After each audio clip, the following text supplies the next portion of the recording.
যুক্তরাষ্ট্রের ফ্লোরিডায় ২১ বছরের বেশি বয়সী মানুষের জন্য গাঁজাকে বৈধতা দিতে ভোট হলে সেখানে সমর্থন দেবেন সাবেক মার্কিন প্রেসিডেন্ট ডোনাল্ড ট্রাম্প। একই সঙ্গে এই মাদককে কিভাবে চিকিৎসা কাজে লাগানো যায় সেই গবেষণায় সহায়তার আশ্বাস দেন তিনি।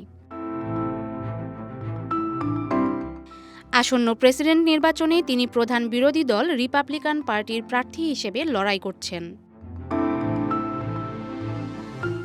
ট্রাম্প বলেন, আমি বিশ্বাস করি যে ব্যক্তিগত ব্যবহারের জন্য অল্প পরিমাণে গাঁজার জন্য প্রাপ্তবয়স্কদের অহেতুক গ্রেপ্তার ও তাদের কারাগারে পাঠানোর বিষয়টি অবসান করার সময় এসেছে। প্রাপ্তবয়স্কদের জন্য নিরাপদ পরীক্ষিত পণ্যের সুবিধা দিতে হবে। ফ্লোরিডার একজন বাসিন্দা হিসেবে আমি এই নভেম্বর সংশোধনী ৩-এ হ্যাঁ ভোট দেব।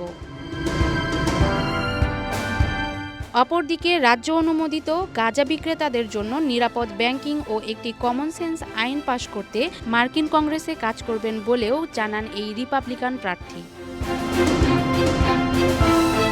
চলতি বছর একটি সমীক্ষায় দেখা গেছে যুক্তরাষ্ট্রের ৫৭% মানুষ চিকিৎসা ও বিনোদনমূলক উদ্দেশ্যে গাঁজাকে বৈধতা দেওয়ার পক্ষে। তবে মাত্র ১১% মানুষ মনে করেন এটিকে আইনি বৈধতা দেওয়া একদম উচিত নয়।